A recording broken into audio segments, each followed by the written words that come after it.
नमस्कार बजे हमनी के बा जे आइल बा ओकरो के जे नहीं खाइल ओकरो के जो बैठल बा ओकरो के जो उठल बा ओकरो के सबका का प्रणाम भाई हम प्रणाम नमस्कार सब का कइलो और वो लोग का प्रणाम आई सरकार कोनो गलती हो गइल होई तो वो लोग को हम माफ को दे प्रणाम अंडा खइबो माने शंभू जी कितना ही उरे बोल रहा का कहत आज हमारे से गलती हुई तो हमरा बोल के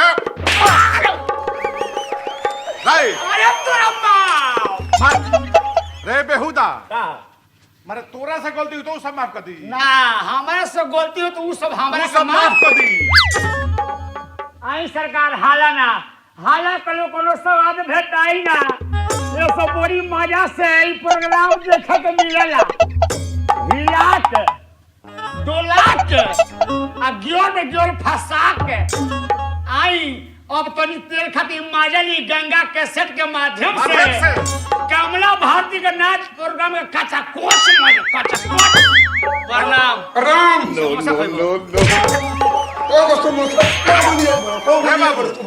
कच्चा कोच ही मजा कौन ची हरे ये तरह ना कच्चा कोच ही मजा दिमाग छिड़ते मेरे कच्चा कोच ना बुझलो हां ऐसे कहबे कि चौपट निमन सपाट ना निमन आ पूर्वक निमन एक्रिएशन घासा के हमनी का घाचा के बनी जा पहले कहला हो होशियार तो सारे ना से मोगा ये करतो नो सारे कहले हो सारे अब हूं तो मुंह अब कहले कि चकाचौक हाचा हो कहले हां ते मर्दाना इसकी छाका हो हैं मर्दाना इसकी आवन आके चेक करो कौन बेकार एक और बुझाई कि हम छा कहि कि पाका होई पर ये तार बाबूजी खई चेक करे के मुंह में दापे लागो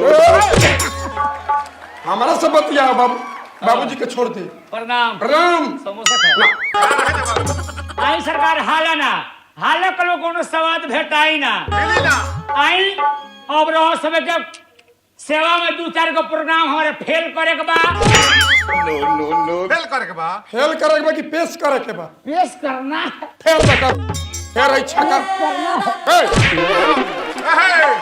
हो भाव छोड़ दो हो भाव में आवो पेश करना हां आई सरकार हालाना अब ई प्रोग्राम बंद होता मोबाइल बंद करके अपने अपने घरे जाकर सूते बड़ा बेहुदा बाजी प्रोग्राम बंद करके लोग के घर भेज दो एगो तो खाली काहे पीछे मार दो कबो गो मारो पाछवा जान तारा बाबू काहे मारल जाता काहे मारत तारो पाछवा तारा गुदगर बा माने पाछो गुदगर मांस बा मांस बा एने ओने मारल जाए टूट जाई केस कर देबो फंस जाए जाए लोला सुनियो नु दुआ खाली पछे मांस बा आगो बांस बा पाछो मांस बा आगो मांस नहीं के आगो अगर मांस दिखाई दे का होई आओ देखाओ देखबो ही मांस ना हो हां मांस हो कि ना हो भाई बड़ा बढ़िया ए बा होई मांस हो कि ना हो भाई अरे हो जी मास बा एहू जी बारे दूर सारे केते टो तर सन रे त मासवा टो तनी होई मांस हो कि ना हो हां मास होई मांस हो कि ना हो राजू रे शंभू जी बड़ा मुलायम बा बड़ा मुलायम बा कितना कूद करवा बड़ी मुलायम मास बा चेहरी बना के मजा मारता कितना कूद करवा बहुत कुछ बा होई मांस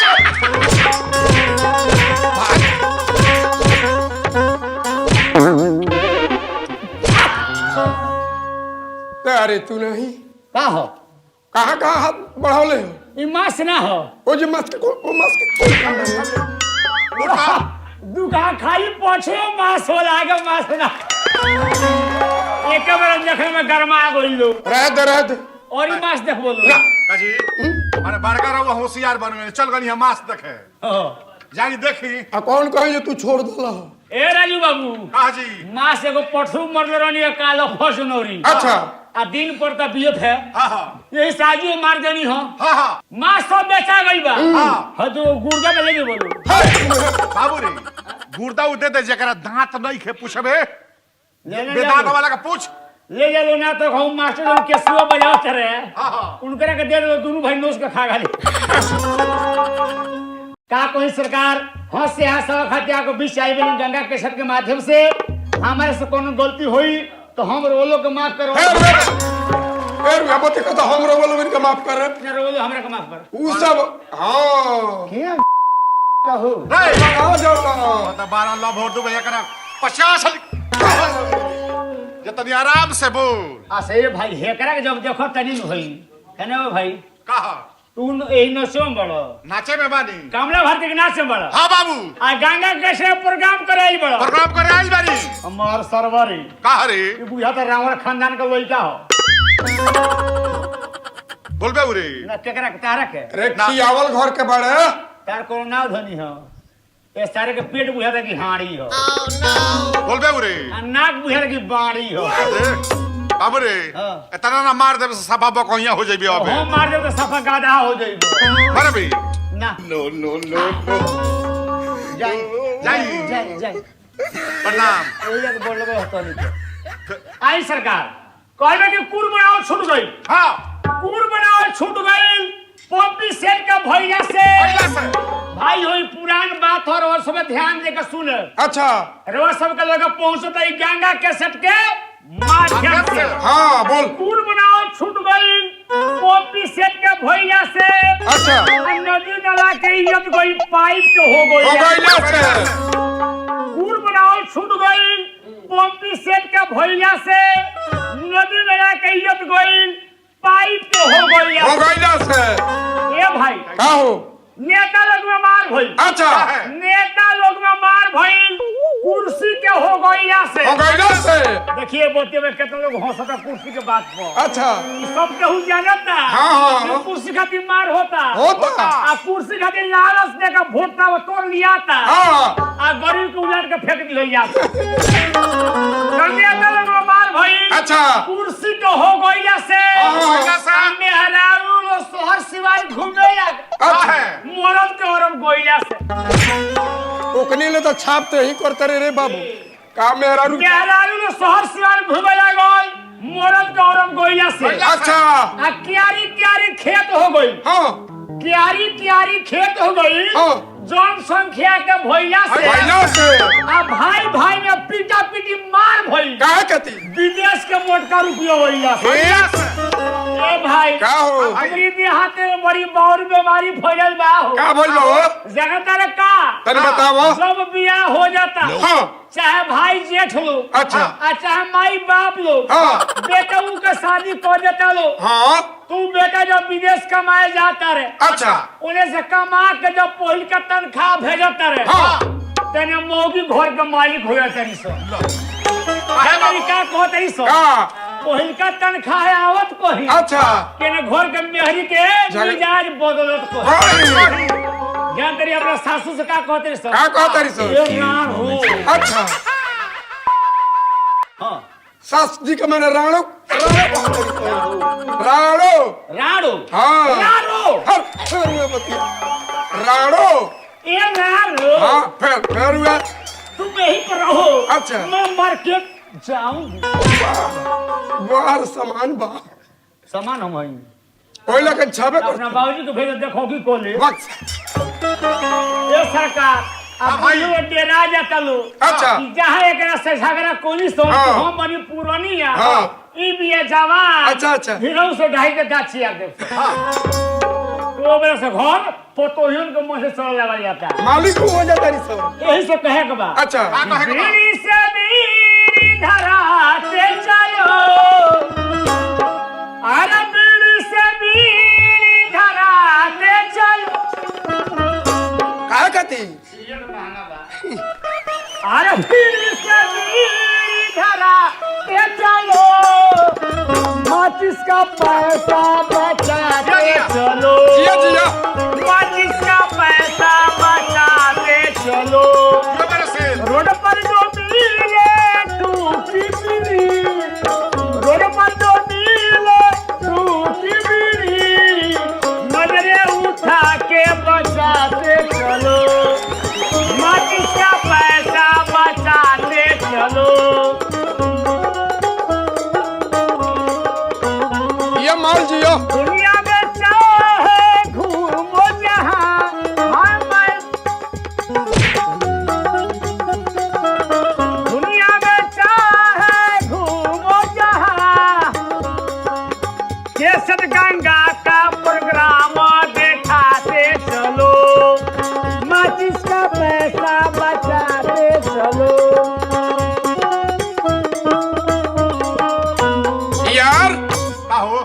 मर दे गा के चल गल का हो काके गइल केने गइल ह है नहीं तो गइल है केने गइल ह आसा हम चल गनी तू ले तिलक का खतवा तू चल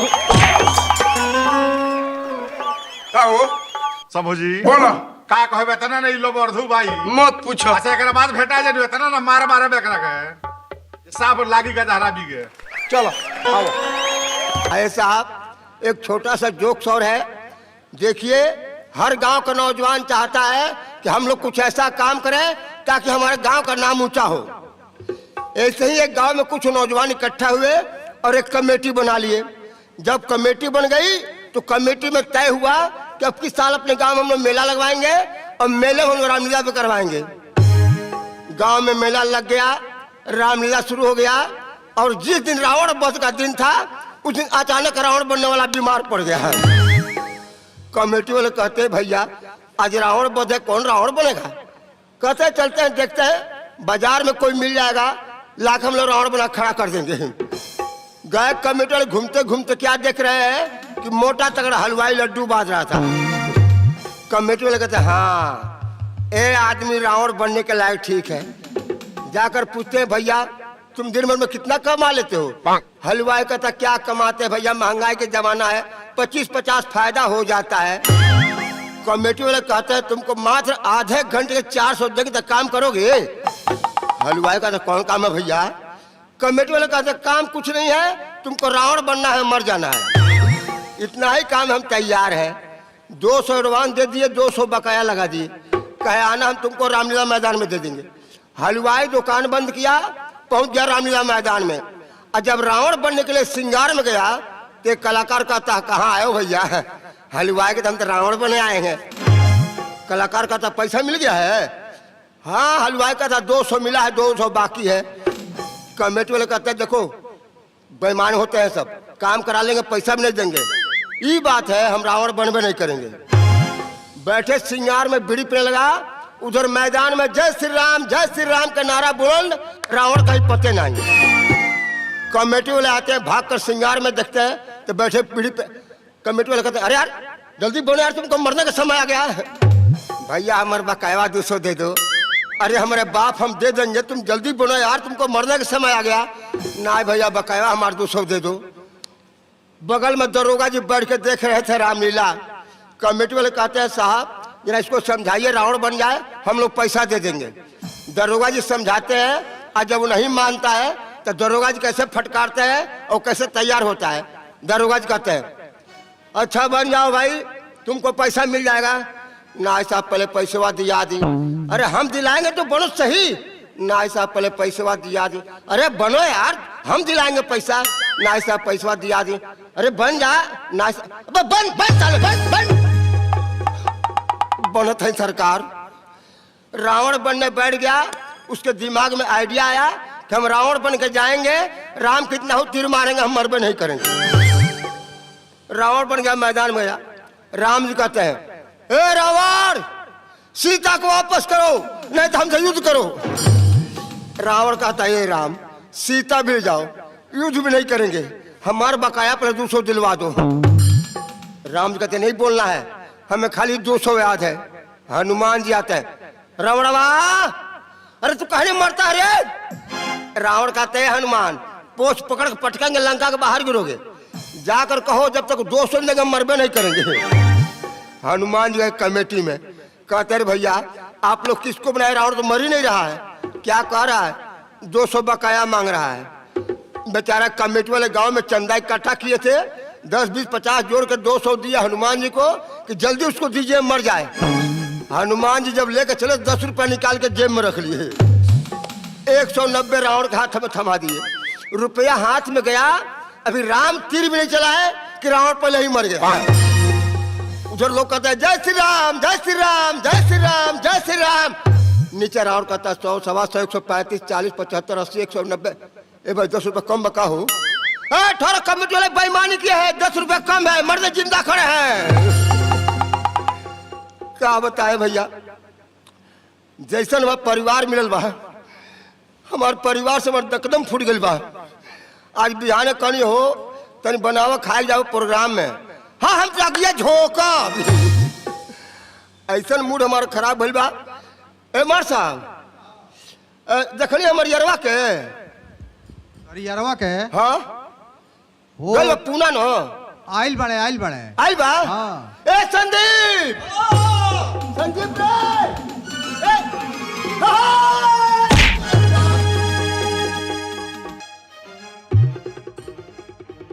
यार अरे दहिया गड़बड़ा गल तो रे बैठाओ।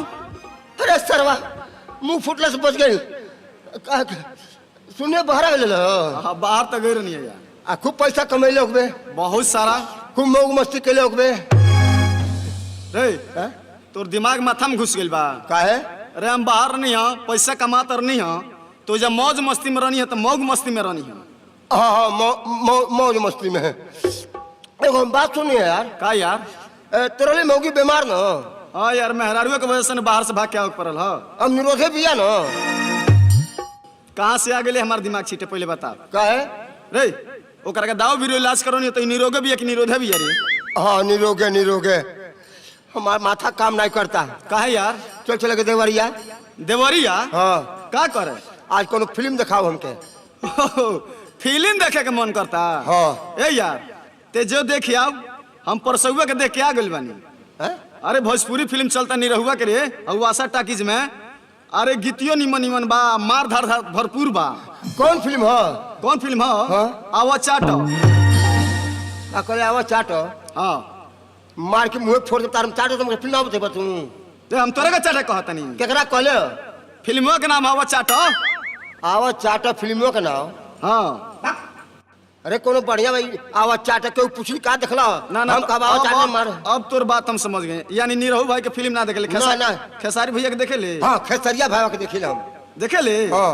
अरे उनकर एगो नया फिल्म आयल है यार भोजपुरी ओकर पारिवारिक बढ़िया होला। परिवार के फिल्म बताओ बा नया आयल हो। कौन अरे उसमें गीतियों सुंदर सुंदर बा आ समझ ले कि मार धार एक्शन से भरपूर बा।